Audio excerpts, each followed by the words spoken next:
Most seniors believe walking more is the key to staying healthy after 70, but what if I told you leading doctors are now warning against it, while walking keeps you mobile? Relying on it alone could actually accelerate aging rather than slowing it down. The truth is, as we age, our bodies need more than just steps to maintain strength, balance, and protect our joints. Focus F using exclusively on walking while ignoring 5 essential forms of movement can lead to muscle deterioration, increased fall risk, and joint damage, the very things you're trying to prevent. In this video, I'll share the 5 critical areas you should prioritize instead of just walking. These simple adjustments can not only add years to your life, but dramatically improve your independence. Stay with me until the end. The final recommendation is something rarely discussed but absolutely vital for your longevity. If you're watching, please like, subscribe, and comment with your city below. Now let's start with the most urgent priority that's silently affecting your strength every day. 1. Strength training, the missing piece walking can't provide. Walking is wonderful for your heart and mind, but here's what most seniors don't realize.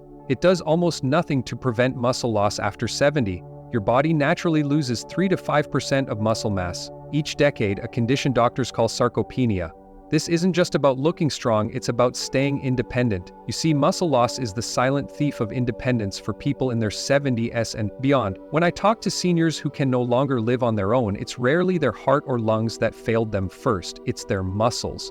The ability to stand up from a chair, carry groceries, or climb stairs determines whether you can remain in your own home, far more than your walking ability does. Think about your daily life. Have you noticed grocery bags feeling heavier than before? Do you need to push with your hands to stand up from soft chairs? Is opening jars becoming a two-person job? These aren't just minor inconveniences, they're warning signs that your muscles are weakening even if you walk every day. Take Richard from Boston, who just turned 75. He walked 2 miles daily for years, believing he was doing everything right, but gradually he noticed he couldn't lift his suitcase into the overhead bin when visiting his grandchildren. Getting up from his favorite chair became a struggle. One morning he couldn't open his medication bottle without help. Despite all that walking, his muscles were disappearing.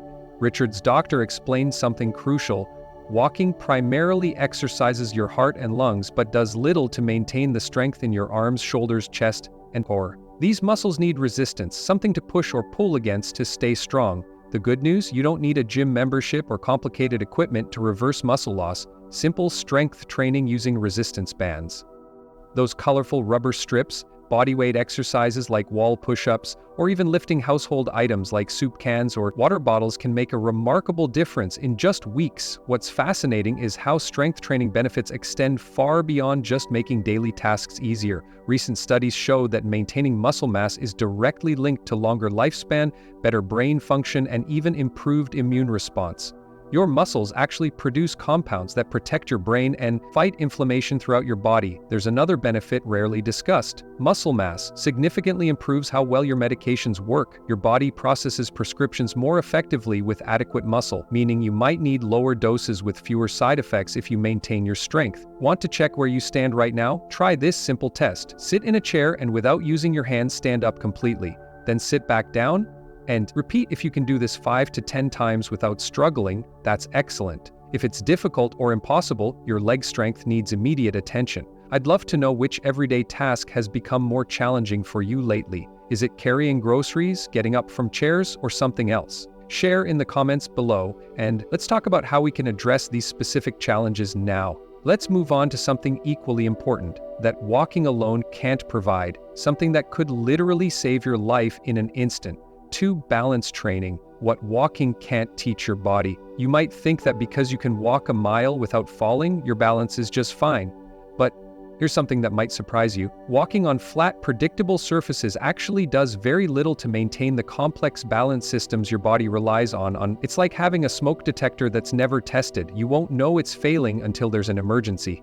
Falls aren't just accidents, they're the #1 cause of injury among adults over 70, sending more seniors to hospitals than any other single event. What's truly heartbreaking is that many people never fully recover their independence after a serious fall. The CDC reports that 1 in 4 Americans 65+ falls each year, but fewer than half tell their doctor why, because admitting balance problems feels like admitting you're getting old. The truth is, balance decline sneaks up on you. Your brain and body have amazing compensation systems that hide small balance issues until suddenly, one day, you reach for something on a shelf and feel that terrifying moment of instability. By then you've already lost significant balance capability.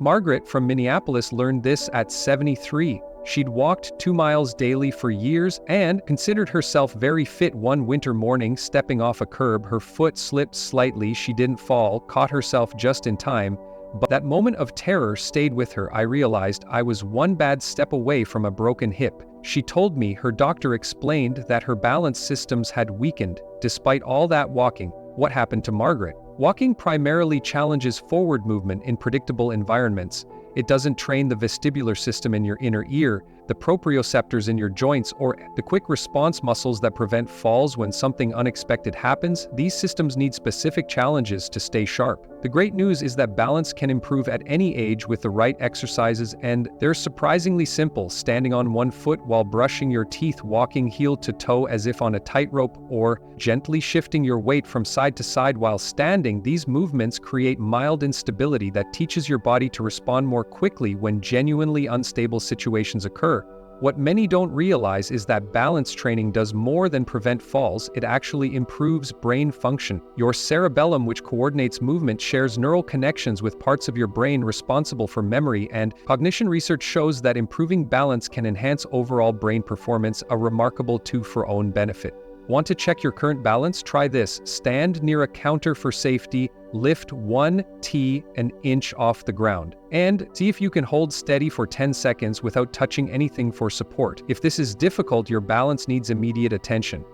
I'm curious, when was the last time you felt unsteady or had to grab something to prevent a fall? Was it reaching for something, getting out of the shower, or another situation? Share in the comments your experience. Might help someone else recognize their own balance issues before a fall happens. Now, let's move to our third priority that walking simply can't provide, something that determines how comfortably you'll move through each day. 3. Flexibility and mobility, keeping your body young. When you think about staying active, walking might be the first thing that comes to mind. However, there's a crucial element that walking alone neglects: maintaining your flexibility and range of motion. As we age, our joints naturally tighten and our muscles become less pliable, which can lead to limited movement and discomfort.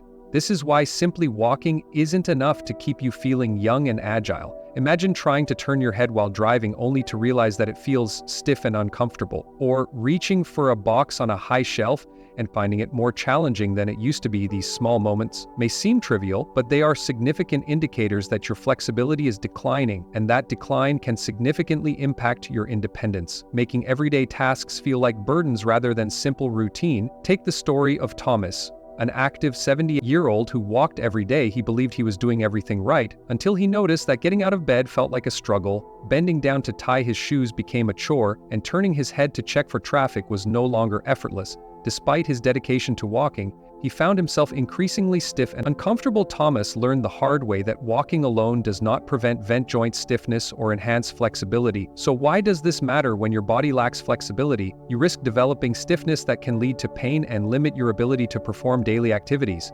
The good news is that you can improve your flexibility with simple, effective exercises that require no special equipment.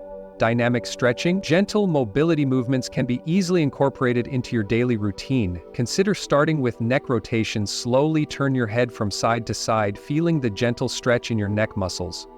Shoulder circles are another fantastic way to increase mobility. Just roll your shoulders forward and backward to release tension.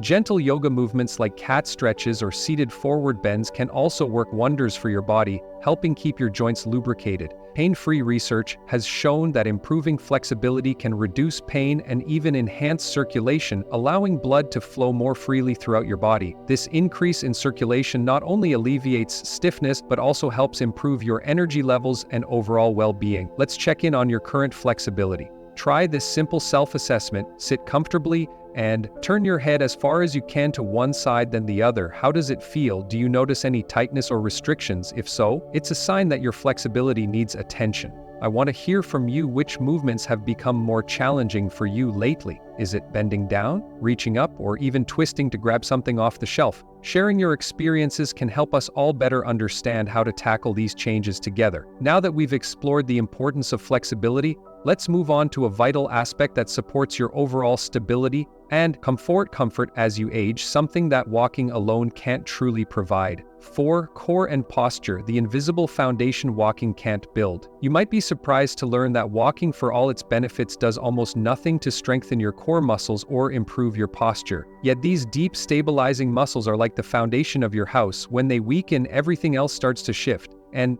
crack after 70. Poor posture isn't just about appearance, it fundamentally changes how your body functions. Look at any group of seniors and you'll notice something: many are gradually leaning forward with rounded shoulders and a curved upper back. This isn't inevitable with age, it's the result of weakened core muscles failing to hold your spine in proper alignment. Walking simply doesn't activate these critical stabilizing muscles the way targeted exercises do.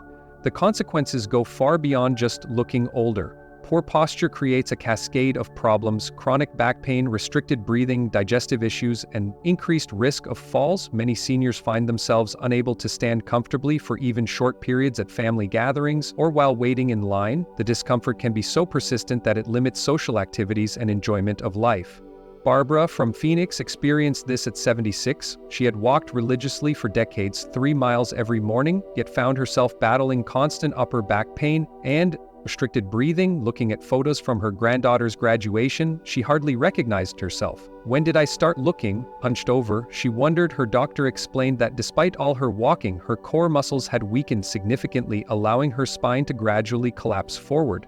Turning point came when Barbara's doctor showed her simple core activation exercises she could do anywhere. Instead of adding more walking, she learned to stand against a wall with her shoulders and head touching the surface, gently press her lower back toward the wall, and hold the position while breathing normally. She practiced seated pelvic tilts while watching television and gentle abdominal bracing while standing in line at the grocery store. Within just 6 weeks, Barbara noticed remarkable changes. Her back pain diminished, her breathing felt easier, and friends commented that she looked taller and more confident. "I feel like I've reclaimed inches of height I thought were gone forever," she told me. What's particularly fascinating about core strength is how it affects your entire body. Your core muscles don't just support your spine, they create the stable platform that allows your lungs to fully expand, your digestive system to function efficiently, and even your heart to pump with less strain. Research shows that improved posture can increase lung capacity by as much as 30% in some seniors, which means more oxygen reaching every cell in your body. Want to check your current posture? Try this simple test. Stand with your back against a wall with your heels, buttocks, shoulders, ears, and head all touching the surface. Is this position comfortable or does it feel unnatural?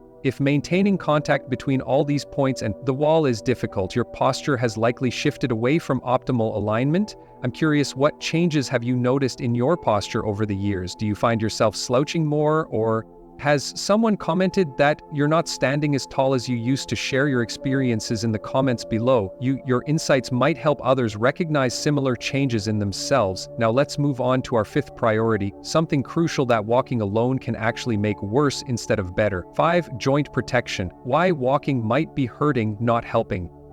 Here's something that might surprise you, and it's perhaps the most important insight of all. Walking, especially on hard surfaces like sidewalks and shopping malls, can actually accelerate joint wear and tear after 70. This isn't just my opinion, it's something rheumatologists and orthopedic specialists are increasingly concerned about as we age. The cushioning cartilage in our knees, hips, and ankles naturally thins. Our bodies produce less sovial fluid, the natural lubricant that keeps joints moving smoothly, and the shock-absorbing structures that once protected our joints become less resilient when these changes occur. The repetitive impact of thousands of steps on hard surfaces can gradually damage the very joints you're trying to keep healthy. The consequences of joint damage go far beyond occasional discomfort. 4. Many seniors' joint pain becomes the primary reason they stop being active altogether. Once that happens, a difficult cycle begins. Less movement leads to more stiffness, which leads to even less movement independence. Slips away not because of a sudden event, but because walking became too painful to continue. William from Chicago learned this lesson. At 77, a former postal worker, he prided himself on walking 2 miles every morning, rain or shine, but Gradually, his knees began hurting not just during his walks, but for hours afterward. I thought I just needed to push through it, he told me. My father always said no pain, no gain. But William's doctor explained that the persistent pain wasn't building strength, it was a warning sign that his joints were being damaged with each step. The solution wasn't to stop moving, it was to change how he moved. William's doctor recommended LFI impact, alternatives that would strengthen the muscles around his joints without the constant pounding. He began swimming 3 times weekly at the local YMCA using a stationary recumbent bike on other days and practicing gentle chair-based movements that maintain mobility without stress. Within a month, William's knee pain had decreased dramatically. "I'm moving more than ever," he reported, "but without the constant aching that used to keep me up at night. What's more, the varied movements improved his overall mobility in ways that walking alone never did." The science behind this is fascinating. Different types of movement create varying pressure patterns that help distribute synovial fluid throughout the joint space, like working oil into a squeaky hinge. This improved lubrication reduces friction and provides essential nutrients to cartilage. Water exercises are particularly effective because they allow full range of motion with minimal joint stress. The buoyancy of water removes about 90% of your body weight from your joints while still providing resistance for muscle strengthening. Here's a simple way to assess your current joint health. Pay attention to how your body feels 1 hour after walking. Do your knees, hips, or feet feel comfortable, or do you experience aching, stiffness, or discomfort? Protectivity pain that lasts more than an hour is your body's way of saying this movement is causing stress, not health. Health. One benefit, rarely discussed, is how improved joint health can reduce medication-dependent attendance. Many seniors find that with proper joint care, their need for pain relievers decreases significantly.